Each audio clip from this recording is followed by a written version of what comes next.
experiment in awareness. Interesting, we get so tuned into being told when to start, when to stop, everything like that. It's very interesting just to wait. See how long it is before everybody catches on standing there waiting to start. Wow, 6 minutes, that's not bad.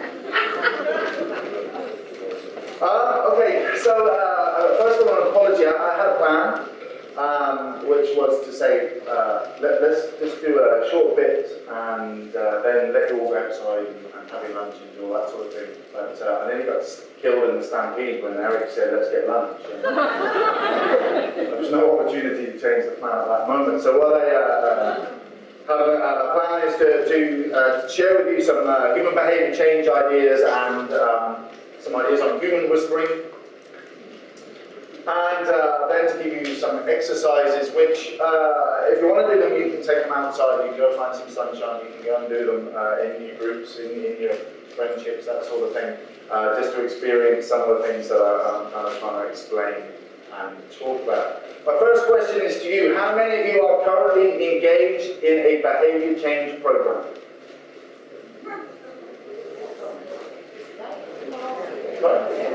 Live? Yeah, so how many of you are trying to lose weight, get fitter, drink less, drink more, smoke less, put on weight? Yeah? Okay, that is a behavior change program. The problem is that behavior change, especially human behavior change, is particularly difficult, as you may have noticed. In fact, I think it's impossible. Jeez, started a presentation with the thought that it's impossible to change behavior. It's impossible to change somebody else's behavior. They can change their behavior, you can change your behavior. Now you may say, yeah, Ben, but I got a big gun. I can stand next to somebody and then go dance. Yeah, it's still a choice. Shoot me or not. It's always a choice. Now we are under the illusion that we, in work, in families, in all those sorts of things, that we can control other people's behavior. But we clearly can't, because the prisons are still full, and we still have disciplinary procedures and employment situation. So when you really start to think about it, your kids will still disobey you and do things you told them not to, even though you are a wise, experienced parent. You've made those mistakes yourself. So how do you get over that? Well,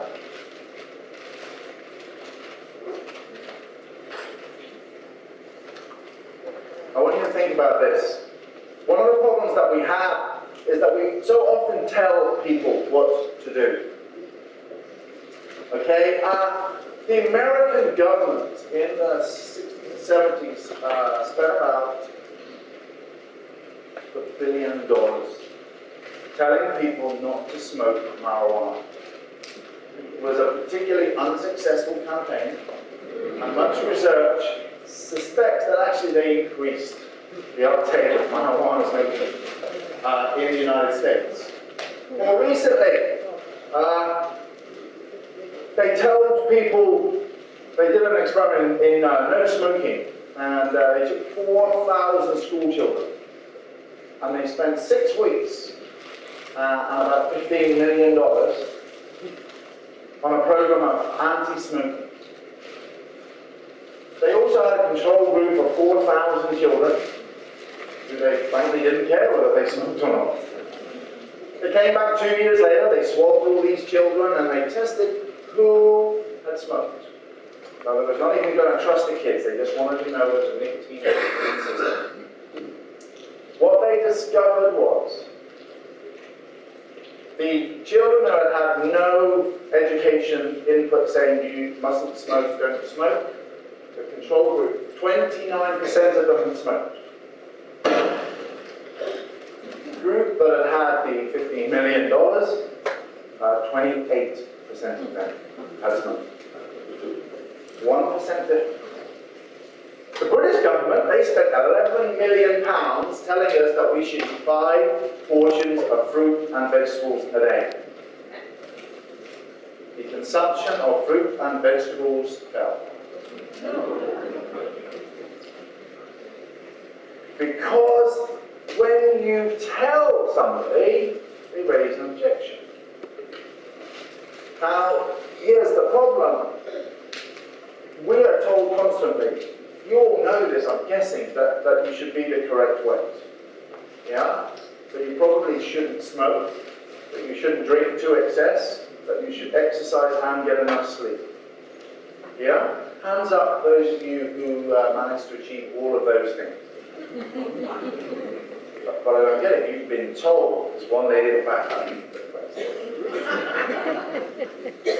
You have been told that's what you've got to do. You've got to drink less, smoke less, eat healthy, exercise more. Do you do it? No. That old cancer won't get me. My constitution is much better than that.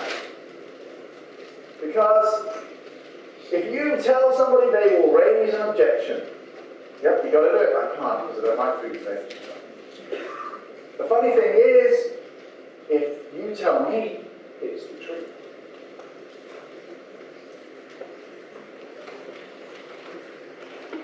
If you tell me it's the truth, there's nothing like a reformed smoker to tell you that you shouldn't smoke. But you might have spent 20 years telling them not to do it. And this is one of the problems that we face. So much time people, we were talking to the students here the other day, that client has got a fat Labrador. You're going to lose weight on the dog, and yourself, madam, wouldn't hurt a few pounds as well. Okay, now you know you're probably not going to say the second bit, but the first bit you say, you're telling them this dog has got some serious problems, you're going to have to lose some weight. Do they do it? Maybe occasionally, if you get it right, you're hitting the right person, but in the majority of times, you know the answers. No. So we end up with this kind of situation. If you have the position of power, you can make people as either the job or leave. I'll take the dog off you, or rehome the donkey. Remember, a man convinced against his will is of the same opinion still. And so often, you can force people, if you really try, that they have to make a change. But they'll wander around, muttering under their breath, and the moment you take your eye off them, that Labrador's getting those extra chicken treats again. Get a bit of progress to start with, and then wow, off it goes. You've probably done this yourself. You've been bullied by the doctor or your wife or something like that. Says you've got to lose weight, more exercise, more. And you start it really well for the first 24 hours. And then it kind of slips away after that. And give it 3 months. I'm taking nobody in here who's ever yo-yo diet. So you can show people pictures like this. No, that's a common approach. Does my ass look big in this? I'm afraid it does, love. A massive fat crutch, And it doesn't take anything to know this is not good. You've heard about it from Karen this morning and the problems.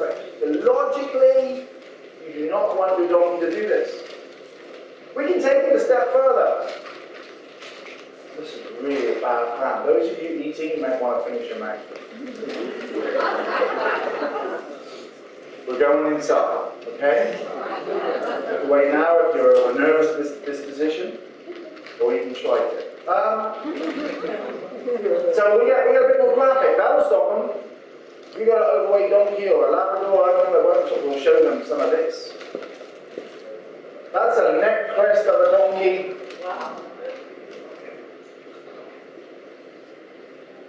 Wow, that stopped you eating. Had enough lunch, actually. That's a pretty big chunk of fat.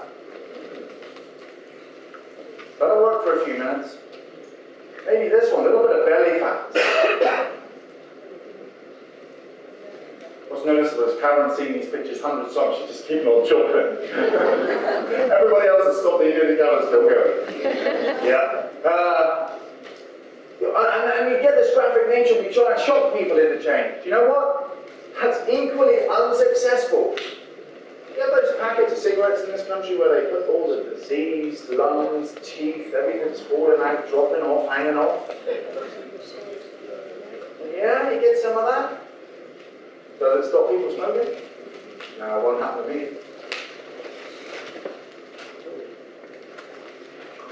So we did some research, a little bit of anecdotal research amongst our homes, and we found some bright spots. Homes that were actually able to keep some weight off their donkeys and look after them and get them down to where we wanted, that kind of 2.5 to 3.5 condition score. And the fact is that we identified whether they have ad-lib score, restricted grazing, cross-grazing with other stock, and high levels of mental stimulation and activity. That's a no-brainer, isn't it? So I don't understand why we've got fat donkeys.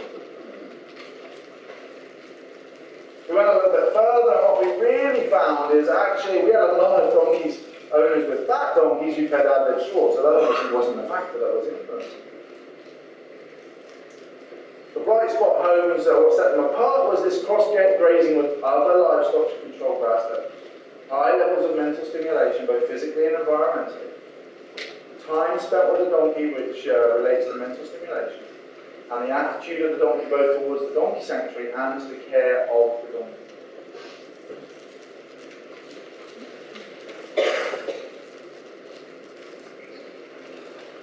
So the question is, how do we actually change some human behaviour? Well, there are some key elements, and this is the sciencey stuff. I'm just going to briefly bring into your consciousness view to further find out about if you want to. This is a human behaviour change is a huge topic, and obviously there's not enough time to cover it in huge detail, but I want to make you aware of why we have some problems changing the behaviour of humans. We have some gratification problems, some willpower problems, the difficulty of changing habits, and some environmental and emotional problems. And I'm just going to cover those for you. Some willpower. Were you aware that willpower is a finite resource? Yeah, you run out of it at the end of the day. Yeah, I'm serious.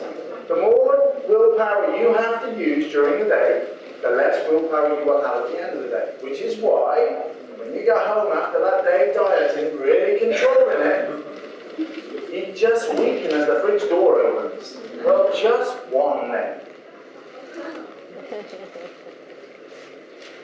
What they did was they tested the radishes and cookies experiment.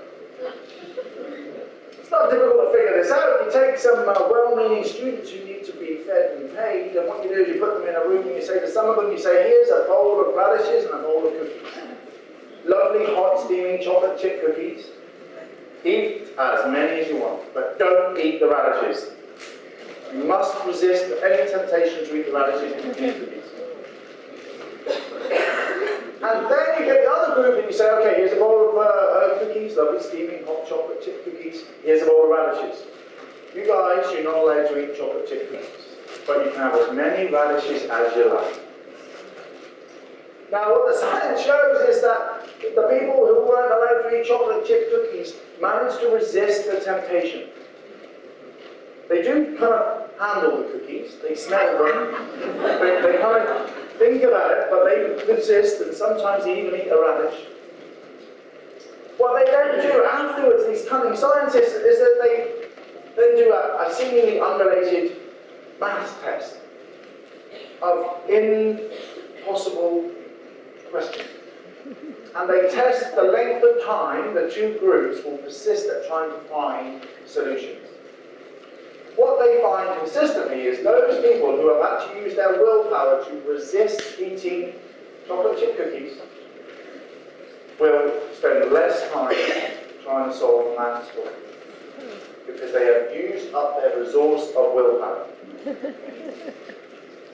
And there's experiment after experiment that proves it's an inexhaustible resource that we have. And you have to use your willpower a huge amount.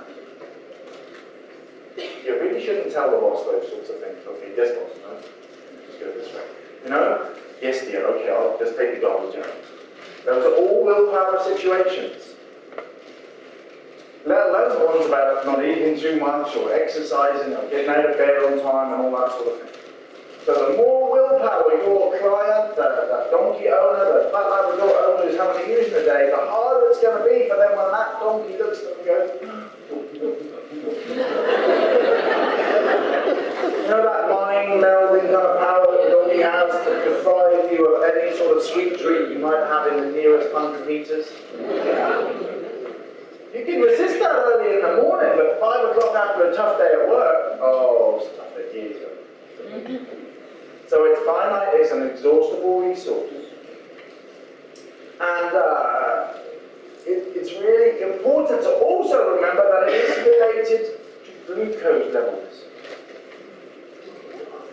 Okay?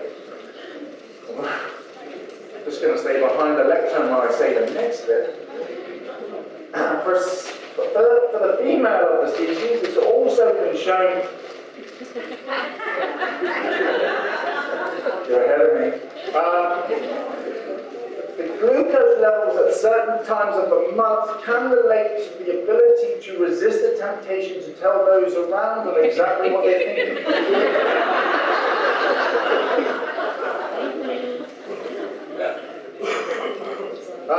Absolutely. You know, but that doesn't give you a reason then to go, I'm just going to eat loads of food because I'm going to get my glucose up. But it has been proven. I'll tell you how serious it is. The time of day you sit in front of a lawyer or a judge can determine whether you get parole or not. They did an experiment in Israel. They looked at parolees being tested by judges and the time of day and the relationship between the parole being granted and the glucose levels in the judges. And you think these are fine, upstanding men. They are not going to succumb to just glucose differences. But oh no.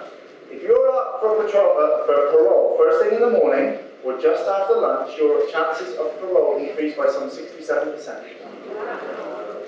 Just before lunch or at the end of the afternoon, you're in big trouble. You generally aren't getting parole. And the reason for that is that when the glucose dips, what happens is it affects your willpower to make decisions, and the judges tend to get nervous about making the wrong decisions.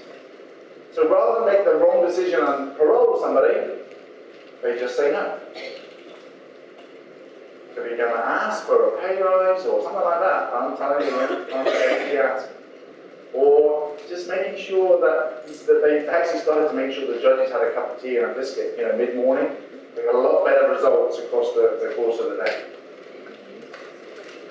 But the way to get over this problem is you need to plan ahead of time.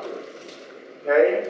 Because you know you are going to run out of willpower. They've shown that the people who are best at resisting temptation, that donkey that's begging for a ginger biscuit or that person who's on a diet, is to plan ahead of time. What will you do when you're in that situation that will test your willpower? What that essentially means is you don't have to use your willpower to do it.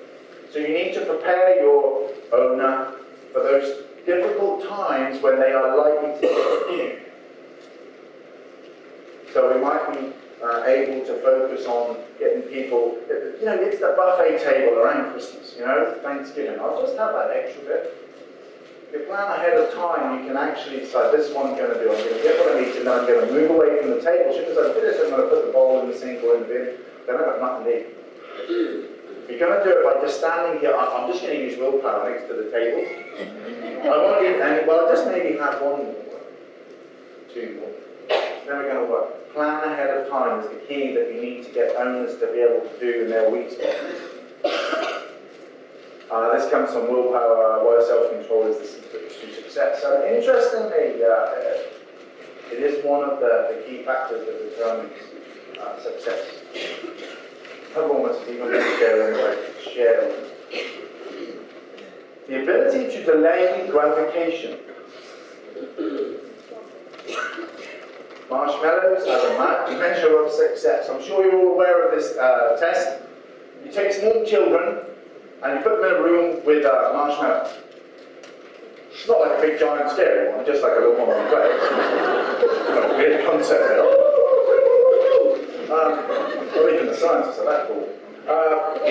You put the marshmallows marshmallow, but you say to the child, listen, you've got to resist, don't eat the marshmallow. If you don't eat the marshmallow for 15 minutes, you can have 2. Then you sneak out and you watch them. Okay? This is the only measure of success that has been scientifically proven to be the one thing you can test people's future successful rating, if you like, in life. Their ability to withhold eating the marshmallow. Okay? Now you think in every measure, what the later finds out, if you can resist the marshmallow, that child is likely to be in the top percentiles for earning, for health, for success, career, that sort of thing. That doesn't mean to say if you stuff your face with a marshmallow that you're going to fail. There's statistical things that work that way. It's very difficult for people to delay the gratification, because that donkey's doing and that gets that ginger biscuit or the polo or whatever it is, that bit extra food, you get that reward, that feeling of love. You know, I always thought, why are you giving it? Well, he just loves me when I give it to him. No, he doesn't. He loves your ginger biscuit. He loves your carrot. He doesn't love you. But we have difficulty delaying the gratification. And this comes from our planning fallacy. They asked a load of students. They said, okay, how long is it going to take you to do your major thesis? Give us your best case, worst case scenario. Those of you who are involved in education know what's coming. The average prediction was 32 days. When they actually went through it, not one single student achieved their prediction. In fact, most of them took double the length of time. So when we start to say to people how quickly we might change their donkey's weight, their dog's weight, your own weight, what tends to happen is we are overly optimistic. And that causes a degree of failure. Because when we're not seeing the changes that we want or expect, we get depressed and down and give up. So we need to be thinking, this is going to take you a year. Really? Yeah, but that's fine. You only need to lose £1 a week. Delaying the gratification and understanding how long it's going to take is one of the major things. Along with setting some goals, but only set 1 or 2. If you set any more than 2, 3, 4 goals, those sorts of things are just too much for most owners to cope with. You know, you've got to make those goals very relevant. Just get your donkey to lose, 5 kilos, 10 kilos at most. Let's get your dog just down to, walking that little bit extra every day. You can't have the big, perfect, healthy dog, the big, perfect, healthy donkey. It's too big a goal. People can't reach it. They'll just give up and fail. You've got to make those goals smaller and much more relevant. So prepare them for the journey. It's really important to show people where they're going. You're going to have this, and we're trying to work on this essentially. You diet your donkey, you're not going to see any change for probably the first 2 months, if not 3 months. Then you might see a tiny bit, but that's okay, keep going. When you then meet those challenges, you know what to do because you've been prepared for it. The thing around food time, when it just kind of looks and salivates and they a bit more food, and then he looks happy and wags his tail.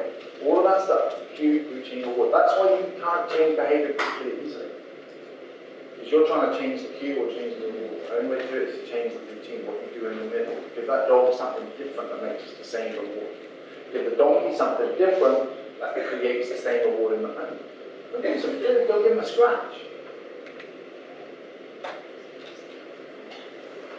And make sure you just change one thing.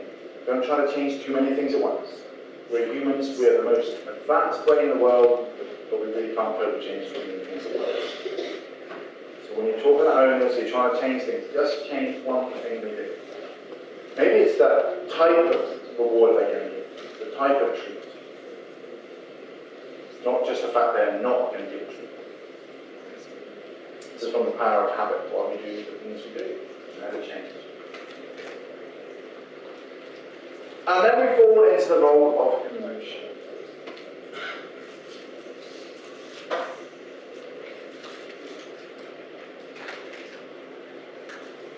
We have 2 independent systems of work all the time. The emotional side, instinct, feels pain and pleasure. Rational side, reflective, conscious system, deliberates, analyzes and looks into the future. Easier way to think about these things is because there's a conflict, okay? There's a conflict between the two sides. Always. It's easy to think of it in this way. The emotional side is an elephant, and the rational side is the rider. So the rider seems to be the leader, giving directions, but the control is precarious. Kind of small. Anytime there's a disagreement, the rider might be able to keep control for a little bit, but then the elephant's going to win. No, we're powerful. The rational's always going to win.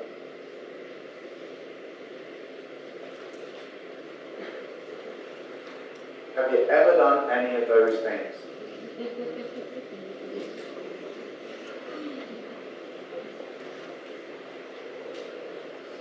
That's the proof that the elephant wins just about every time.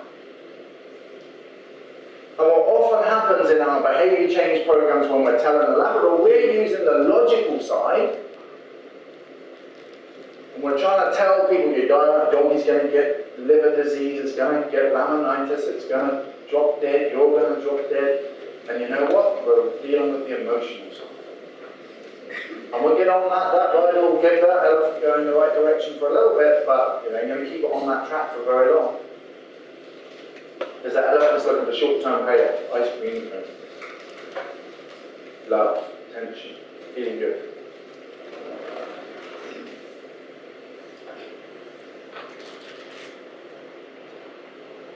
I'm not saying the elephants are bad. You know? Love, compassion, sympathy, those sort of things. Those owners that are overfeeding their animals, they're not doing it because they think, hey, I'm just going to make it fat because I like it. Well, with the exception of one owner, I think it was a beef farmer. Thought a donkey should look like a shower of bullocks. So, with that exception, generally people don't deliberately want their animals to be fat. They're doing it because their emotional side is being fed with the love and compassion and sympathy. But he likes those extra chocolate biscuits at night. Donkey owners that come in and they say, yeah, we just give them a couple of slices of bread in the morning when they come up to the big bed. Oh, that's lovely. How often do you do that? Every day. Okay, so your donkey's having 365 slices of bread a year. That's like 20 loaves of bread. What are you doing? Yeah, but they love it.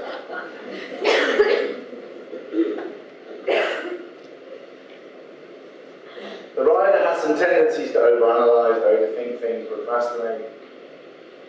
And it's how do we manage to change things? This is what we want to know. Well, we have to appeal to both the rider and the elephant.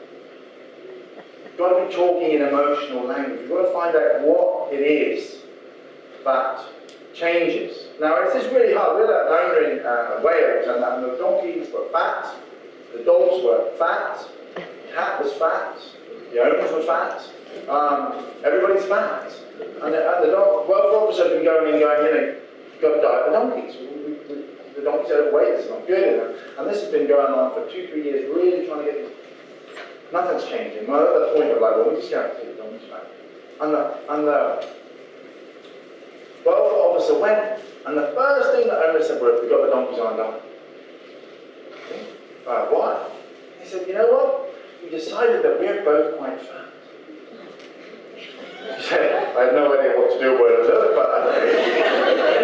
but what is this? Okay, yeah. And the owner said, well, you know, obviously, if we're going to get some health problems later in life, things like that, the donkeys might have to come back to the donkey sanctuary, and we don't want them to struggle and have any health complications if they've got to go on the lorry back to the donkey sanctuary.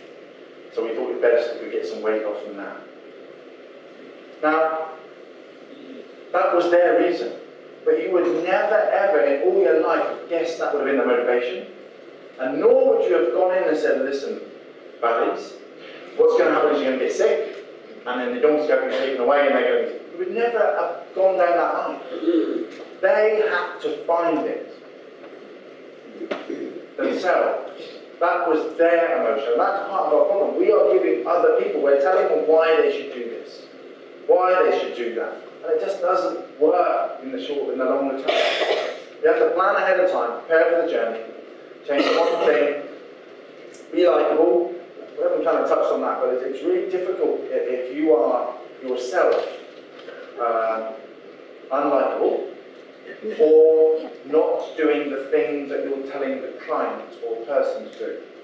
Really difficult to get them to believe that they should actually, you really should give up smoking. It's quite bad for you. Never going to work. Emotions, you've got to be able to use emotions, and of course you've got to shape behaviour. You know how to get that in there somewhere, don't you? And that comes back to us, as whether we're a vet, whether we are just trying to change behaviour in any form. And I'm not just talking about overweight animals here, I'm talking about in businesses, in organisations, I'm talking about in overseas, when we're working in Africa, all of these things start to work in these participatory approaches and understand that it's really about who we are, again, that makes the difference here. We know the answer to a situation. You've got to have a thin donkey. You just don't feed it so much and exercise it more. Karen told you this morning, shouldn't be any fat donkeys because the answer's there. We know, I've just told you that we've got to have more mental stimulation, take some exercise, prostate graze. There's no reason there should be a fat donkey anyway. But we get frustrated because as a supplier, it's difficult for other people to grasp that. Because we're being logical, they're being emotional. So we have to go from telling to facilitating. Training has a place to improve performance once individuals have identified the knowledge gap. Trainers have the answer and they share this with the group. So let me tell you how you get your donkey through. As a facilitator, you can't make things easy. We don't know the answer, but we help others to find their answers. So why do you want to diagnose? How can you? What can you change with this dog? What can you do with this? What about this? How does that go? I'll share a story with you. I've got a colleague that works at the sanctuary, and she got called to by vets to a last-ditch owner who had a very overweight, obese dog, and all of the traditional approaches had failed. So she goes for a visit, she starts to talk to the owner, and he's agoraphobic. Agoraphobic, doesn't like going outside. Now, you've got a question, you've got a dog and you don't like going outside, how does that work? And how does that really, let's take the dog off you and solve the problem. But the dog is his entire life. He dotes on the dog, he's not going out anywhere, it's the TV and the dog. Now, because she doesn't know the answer, she's talking, she's asking questions, and she discovers that for some reason, which I'm not going to go into, this gentleman spends an inordinate amount of time on the toilet, on the job. Okay? Which is particularly unpleasant. But she notices that there's a very long hallway in this house, which leads to the bathroom. And she knows, because he's told her that the dog likes chasing the ball. So what if she hasn't done? What about if, when you're sitting on the toilet, you throw the ball for the dog down the hallway? He says, yeah, I can do that. This dog's now doing 120 lengths a day, this hallway, up and down. For the first time in 2 years, he's starting to lose weight. Now, you'd have never guessed that would be the answer. It's not even a pleasant one to think about. But because she was facilitating, not telling, she found something he could do. Now the dog started to lose weight, and then he saw the benefits, so then he started to open the door, and he threw the ball from the door out of the garden, the dog went and run. Eventually he's off the step, and now he's starting not to be agoraphobic, and he's starting to move on and do other things, and the dog's getting thinner and making his progress. You're going to change your approach to these things. You know, these are just some little tips that are essentially important to develop in this work. And we had an interesting question yesterday down at the clinic, and someone said, you know, if you're in your garden and somebody's doing something you don't agree with, or what do you do? And I kind of said, well, you sit on the fence and you wait and you look for these things and see what I understand and stuff. And later, you know, that kind of changed into, yeah, but they were doing something that was actually really unacceptable. You've got to know where those boundaries are. I'm not saying if somebody comes in and starts treating the donkey, then you just got to let it go. You know, you do have a responsibility to stop things in the right places and say, hey, that's not happening. But when we're trying to change behaviour, we need to become the student. I can't predict how any of your environments work. I don't know what your motivations are. I can't see inside why you might be not doing the things that you clearly want to do and lose weight or get fitter or whatever you might want to do. The strange thing is about life, we all want to live longer. That should be the biggest motivation. Yet we then do things to kill ourselves. It's kind of strange. We have to give over some power. You know, when you're kind of working with people, it's very easy to tell, but maybe just sitting down and listening is a much more successful approach. You know, I approach most things like this. I go places and people say to me, you know, they give me an email. Ben, my donkey started biting, what should I do? You know, and I email back and say, I haven't got a clue, good luck. I don't know why your donkey's biting. I don't know, you give me anywhere near enough information.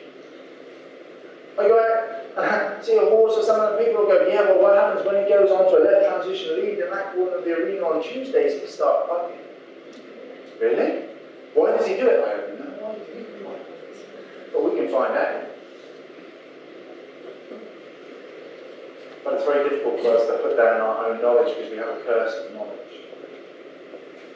You have to be the change you want to see. But you can be, like I said, that. So it comes back to this, begin to start shaping some behaviour. You know, we're not talking about getting that dog back to being totally thin, we're talking about can we lose a pound.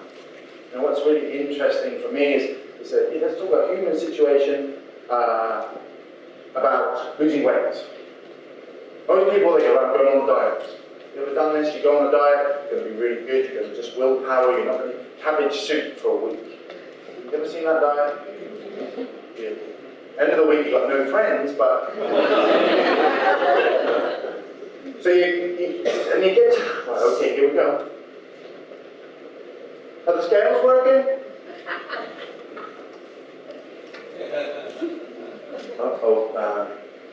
She's having a look. I can't believe it.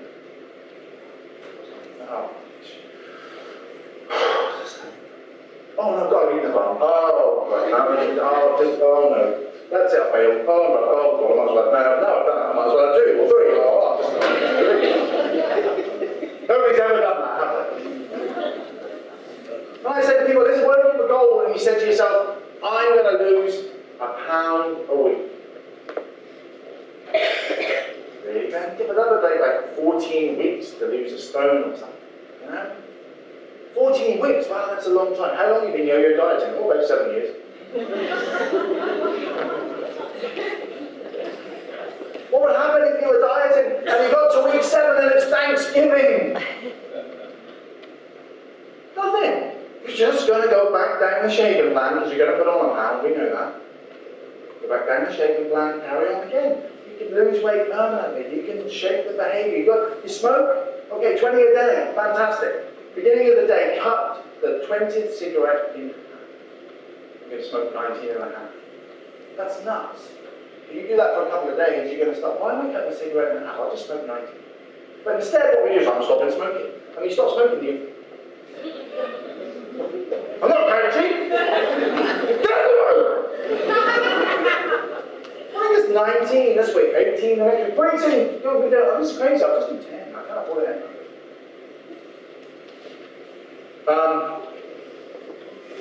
People keep saying, can I have a look at this? You know, this is just an example here of one for behaviour for loading, and starts walking over a pole and backing over a pole and walking over plastic and standing on plastic. That before we ever get to the trailer, you know, too often it's too common that owners they want to go to the problem to fix the problem. It might be that you don't focus on getting your donkey your owner to lose weight, you just change the environment in which they live. It might be just get a bit more exercise. Don't focus on how many pounds you're going to use. Maybe we're just going to focus on how we cut back the food and see what the results are. These are important things. I don't know why I can't zoom that in. Use stories. This is just an angle. Just make sure you use lots of stories. And scientifically shown that if you use stories, you prepare people for the journey, you rehearse their reactions. So if you tell them about other owners that have been through the same process, when they get to difficult points, they've already prepared mentally in their brain for how they're going to behave. You create that emotion. You know, I was very tempted to do a little thing we sometimes have done at the Donkey Sanctuary to get across this fact. If you allow a donkey unrestricted access to lush green grass, it can eat 760 grams of sugar in a day.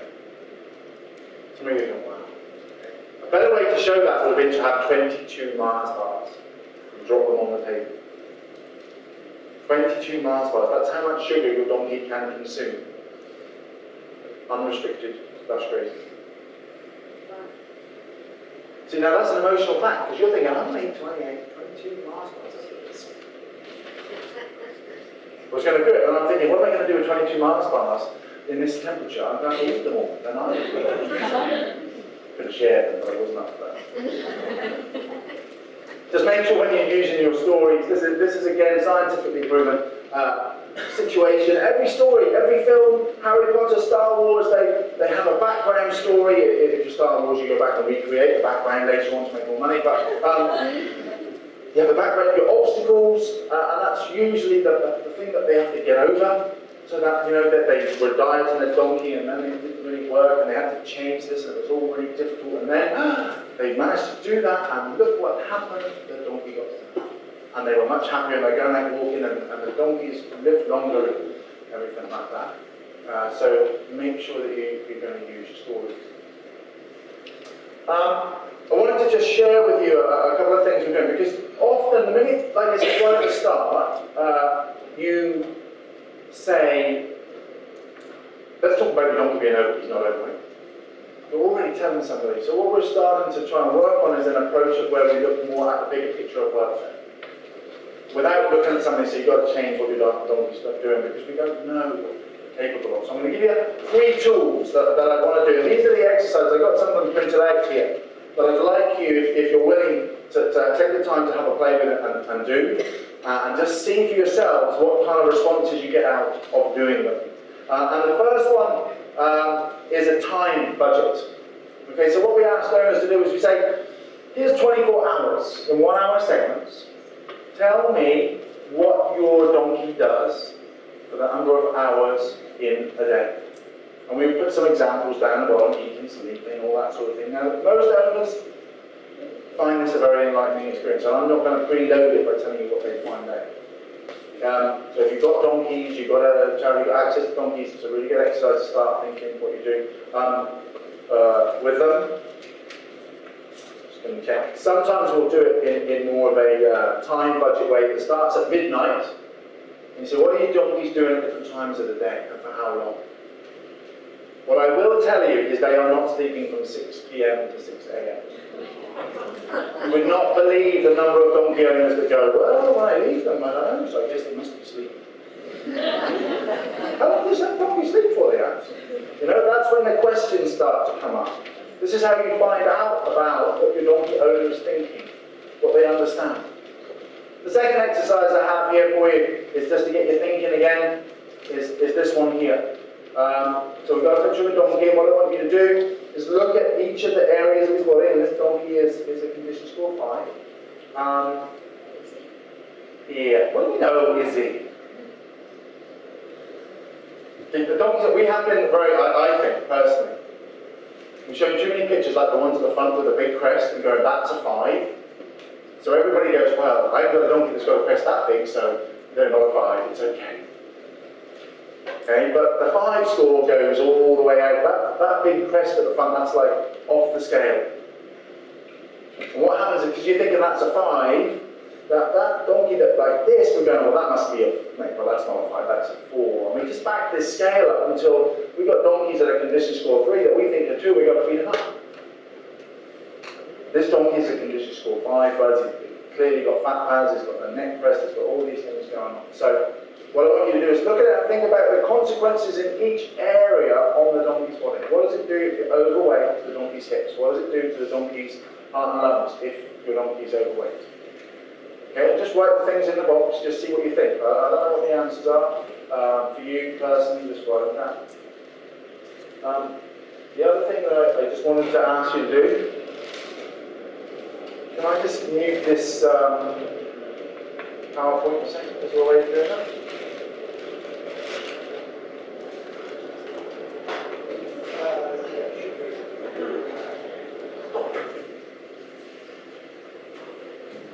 Checking carefully, this is a bold, colour, dry, erase. I think we're in luck. What I want you to do is I want you to do some resource mapping. If you've got donkeys, what I want you to do is to draw a picture. Pens don't work. Draw. You're staying until we get it done, okay? Oh, check the pen. Yay. Okay, so draw your environment for your donkeys. Yeah? I want you to put everything that you can think of that might be in their environment. Yeah? So it might be just you've got a water trough over here and a bit of a shelter. It might be you've got a tree. I don't know what you've got here. Put everything in the environment for your donkeys. Do a resource map. And then think of how you can improve that environment to meet the donkey's needs. See, this is where you start asking owners to do this stuff. You start to say to them, let's draw what your donkeys have got. A lot of owners will go, yeah, and of course we should praise them because we've been told to do that, that's good, so we just do it. So now your donkey's walking from here to here. That's great, that's a lot of exercise. It's supposed to be walking for, 18 hours a day. Maybe how we can change it. We asked some questions, and one of the things that I did want to share with you is maybe just simple things that people can do is, maybe if I created a more of a track system in my paddock. So I fence this bit off in the middle, now the donkey's got to walk all the way around the outside. Maybe I don't need to move my fence. Maybe I could be really cunning and I could then just put a little fence. This is only 2 or 3 meters wide here. Put a fence across here, this poor donkey's going to walk all the way around here and go, oh, there. Okay, I'm going to go back. Now you see how much more exercise your donkey's taking. Maybe I could just put something over here like a little sand pit or a mound of soil we can climb up and down. Maybe this is where a little branch might go in, but they can come over here and do it. You've got to start thinking about what an owner can do. They might not be able to do everything. They might just be able to go, what about if I took my environment and I just put a fence, an electric fence, a tape fence across the middle of the paddock? Maybe that would just be enough because he can't just walk straight. Oh, simple things. What can you do to create a much better environment for that animal? What can the owner do? That might be enough to get that environment changed for that animal to be able to do more exercise. So do a resource map for yourselves. I've got some of these handouts here I'll put down the front. I would love for you to do them at your leisure and your time. Have a play with them, tell me later, tell me tomorrow what you think of them. Are there any questions?